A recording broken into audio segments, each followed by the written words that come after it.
on what? Mode 1, i.e. the onset on when buckling will occur.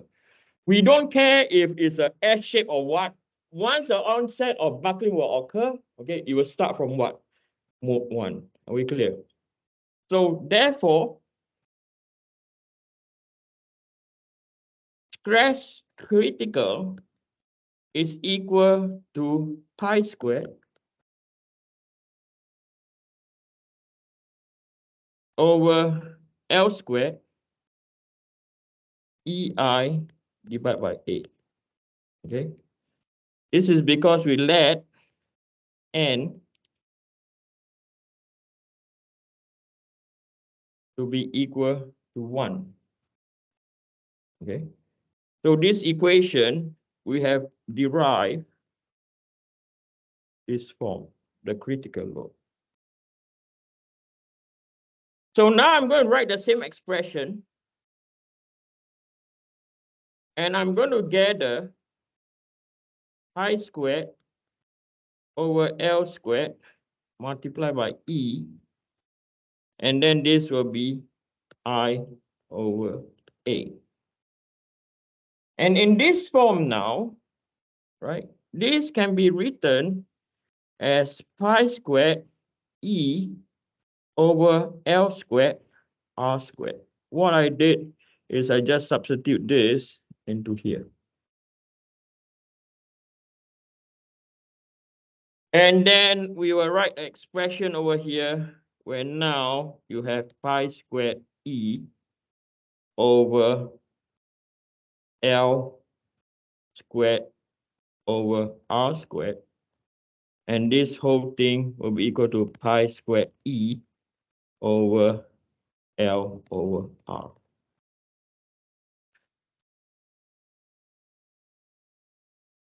Important thing, note, L over R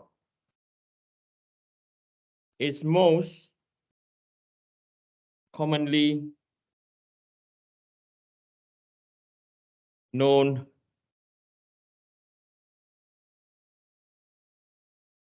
as the slenderness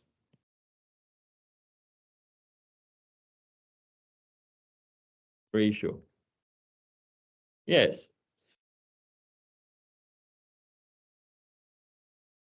Oh, missing down here. I was hungry. Thank you.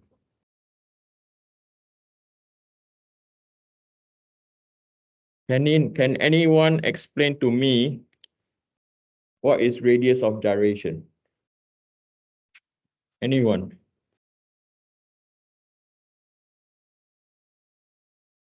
It's okay. I don't know also. But do you know how to calculate radius of gyration? Yes or no? It's equal to what? Square root of I over cross-sectional area. Okay. I can explain what is second moment of area. I can explain what is first moment of area. Radius of gyration. Were you taught in math? Yes or no? No, it's okay. Don't kill yourself. Okay. Just remember, radius of gyration is equal to I over A. But if we were to look at a table,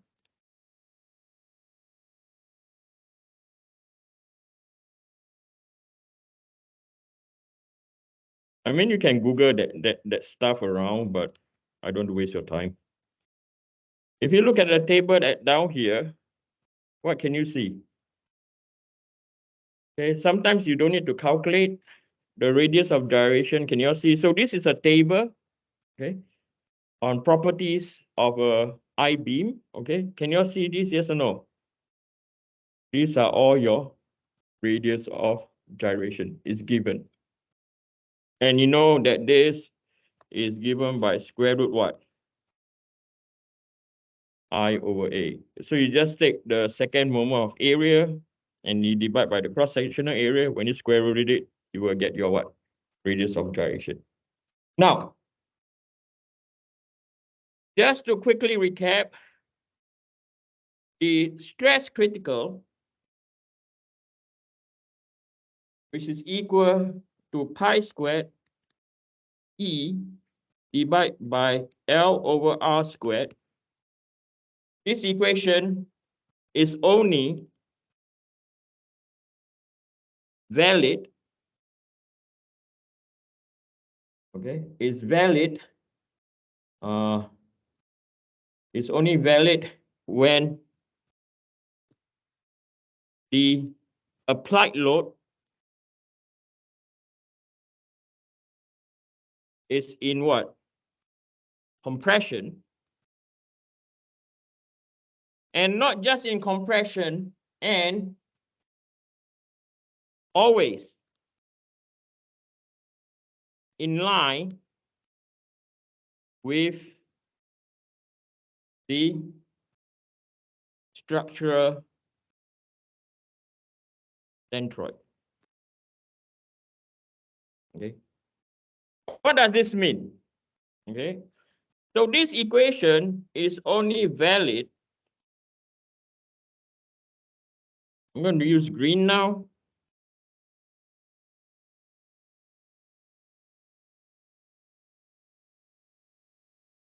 When your deflection is like this, or I mean, that's a very bad diagram. And your applied load, P, is in line to the green line, which is our centroid. Now, this expression over here, okay, this equation, or the above equation, is another mode of buckling. Okay, I'll show you.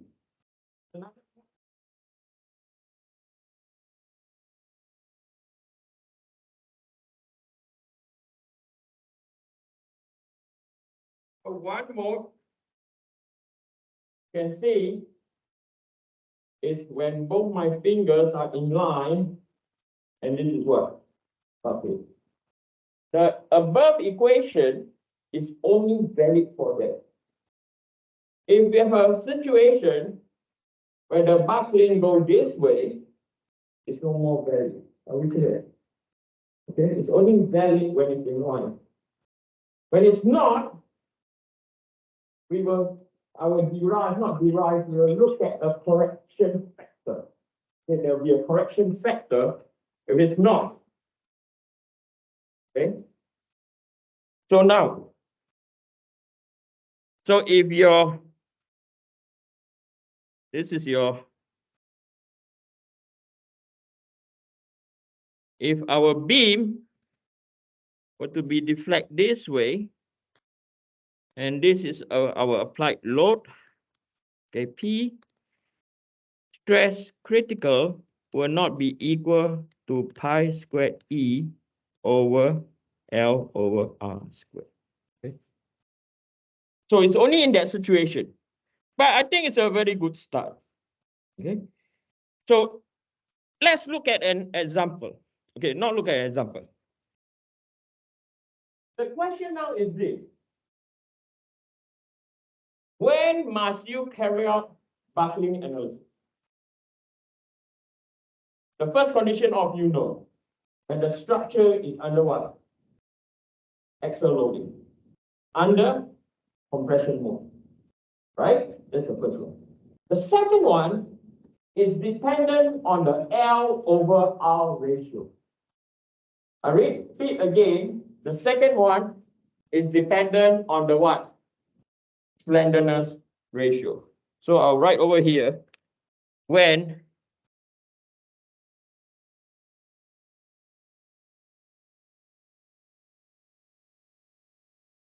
it is necessary. Hey, all of a sudden I cannot spell.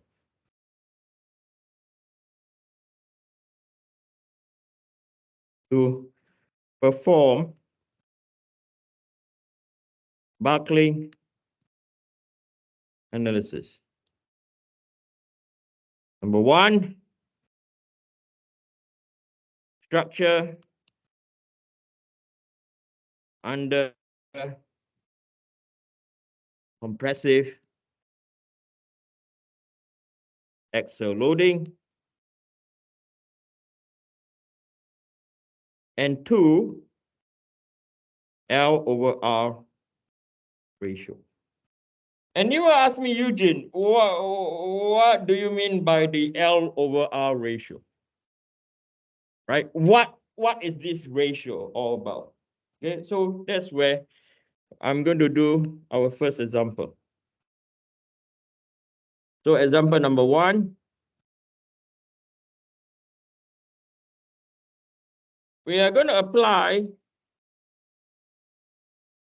the equation where stress critical is equal to pi squared E over L over R squared. So given, what are we given? Given that the stress allowable is equal to 250 times 10 to the power 6 Pascal. And then we have our Young's modulus is equal to 200 times 10 to the power 9 Pascal. So from here, we can determine the L over R ratio.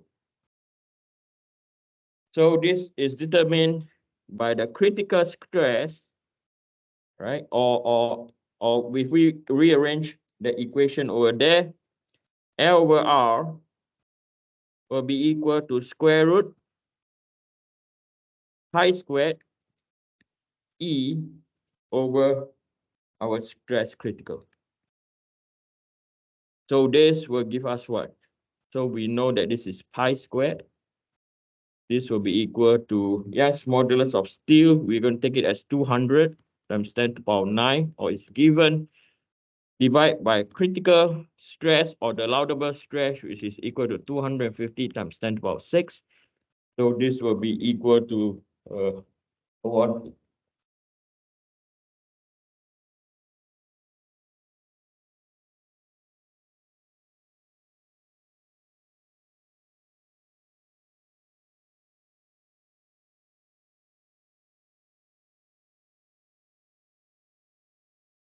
$88.86.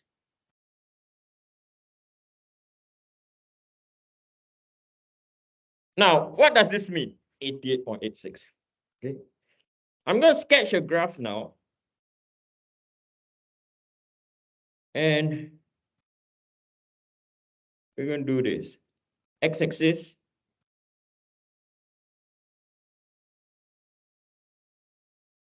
And we are going to have our y-axis.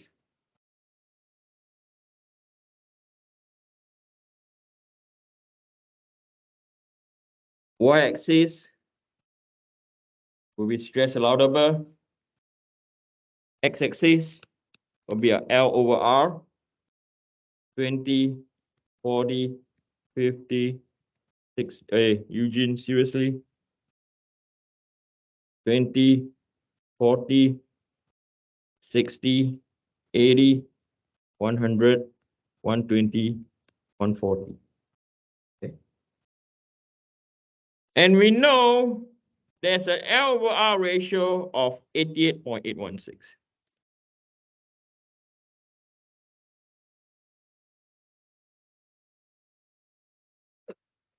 So at this point over here, this is where we have 88.86. Okay. So the structure, if the L over R, okay, over here on the left-hand side, L over R, if your L over R ratio is less than 88.86, your stress critical or your allowable stress